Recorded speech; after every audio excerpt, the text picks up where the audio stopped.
All right, let's just jump right in. Getting Japanese permanent residence in just 2 years? It sounds kind of crazy, right? Almost impossible. But our source for today's explainer, they did exactly that. And I mean, that's the dream, isn't it? The freedom you get with PR, it's not just about boring paperwork. It's about being able to really live your life in a country you love. You know, the little things like singing karaoke whenever you want or grabbing a drink from a vending machine, forever. So get this, only about 3% of Japan's population are immigrants, and out of that tiny group, only a third have permanent residence. So when you do the math, yeah, our source's story is in this teeny tiny 1% club. It's that rare. And that really is the big question, isn't it? Because, let's be real, Japan has this reputation for being incredibly tough to immigrate to long-term. So how in the world does someone slice the standard 10-year wait down to just 2? Well, that's exactly what we're going to break down. Okay, so before we jump into the how, let's talk about the why. Why is getting PR such a huge deal compared to, say, a regular work visa? It all comes down to one word: freedom. See, with a typical work visa, you're pretty much shackled to a specific job or industry. If you quit, this scary 3-month countdown clock starts ticking. But with PR, poof, those chains are gone. You can do literally any kind of work you want, start your own company, or heck, even take a year off to travel. That kind of stability, it's a total game changer. So there are basically 3 main ways people do this. First, you could marry a Japanese national. Second, there's the long haul. You know, living in Japan for 10 years, working for at least 5 of them. For the guy in our story, neither of those was really an option. But then there's this third way, a path that honestly, not a lot of people even know exists. This is where things take a really unexpected turn. The secret wasn't buried in some dense government website. Nope, it came up in a super casual chat with a friend while they were playing video games. I mean, can you imagine? You're just chilling, and your friend casually drops this bombshell that could literally change your entire future in Japan. A points system? What on earth is that? So this is it. It's called the Highly Skilled Professional Points System. Basically, the Japanese government set up this fast track for people they consider highly skilled. They award you points for things like your degree, how much you earn, how old you are, and of course, how good your Japanese is. And here's how it works. There are 2 magic numbers. If you score 70 points, that 10-year wait suddenly shrinks to just 3 years. But if you can hit 80 points, you can apply after only 1 year in Japan. That right there, that was the golden ticket. All right, so now that he knew about this secret system, our narrator was super excited. He immediately sat down to calculate his score, just hoping he had enough points to apply right away. So he starts adding it all up, right? Points for being under 30, check. Points for his master's degree, check. For his N1 level Japanese, check.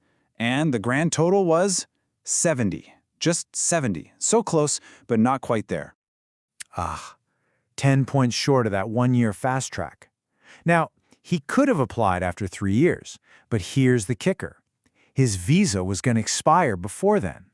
It just felt like a total dead end. With no obvious way to get those last 10 points, he pretty much gave up on the whole idea. But then, 6 months go by. Another random conversation, this time with a friend at a ramen shop. And she mentions this little-known bonus you can get for graduating from certain universities. He was skeptical, but later that night, he decides to look at the form one more time, and he spots this tiny, almost hidden clue in the fine print. And what followed was this super dramatic search. He clicks this obscure little link in the footer of the document, and it takes him to a list of highly reputable universities. And the bonus for being on this list? An extra 10 points. Exactly what he needed. You could just imagine his heart pounding as he frantically scrolled, looking for his own school, Queen's University in Canada. And there it was, Queen's University. Against all the odds, his small-town Canadian university was on this exclusive list. He had his 80 points. The dream was back on, and you can just feel the pure joy in that moment. He could finally apply for PR. Okay, so to make sure nobody else goes through that same roller coaster, let's break down the main ways you can actually earn these points. How does this system really work? All right, first up, education. This one is a huge point earner. You get a base number of points just for your degree level, bachelor's, master's, PhD.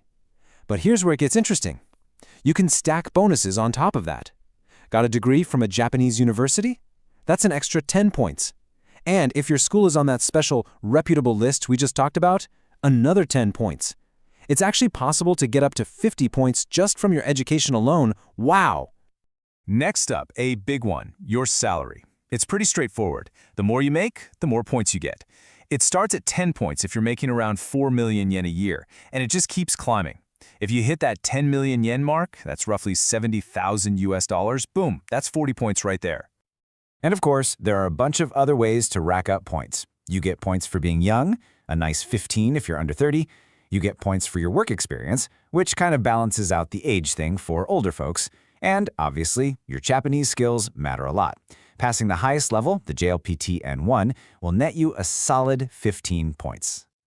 Okay, now listen up, because this next part is super important. You can't just get a big promotion, hit 80 points, and then apply the next day. Nope. You have to prove that you've maintained that point level for the whole required period. So that's 1 full year for the 80-point track and 3 years for the 70-point track. It's all about sustainability. All right, so you've done the math, you've got your points, and you qualify. What's next? Well, the journey isn't over just yet. Now comes the fun part, the actual application process. So here's the nitty-gritty. You'll need to gather a mountain of paperwork. We're talking tax statements, income statements, the works. You also need to find a guarantor, which is basically someone willing to vouch for you. Now, to make life easier, a lot of people hire a paralegal, a gyo saisoshi, which will set you back about $1,000. And once you submit all that to the Immigration Bureau, you wait and wait. The decision usually takes about 6 to 8 months. So, after all those months of anxiously waiting, the good news finally came. Application approved.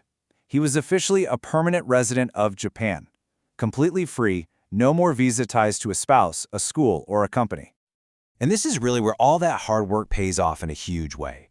I mean, the struggle to get PR is no joke, but the peace of mind it gives you is just immense. The source himself described it as going from pushing a giant boulder uphill to finally being able to just sit down and rest at the top. It's a feeling of true, deep stability and belonging. And that brings us to our final thought. The freedom to live and work anywhere you want in Japan, to build a life completely on your own terms. It really leaves us with one last question to chew on. If you had that same freedom, that permanent key to the country, what would you do with it?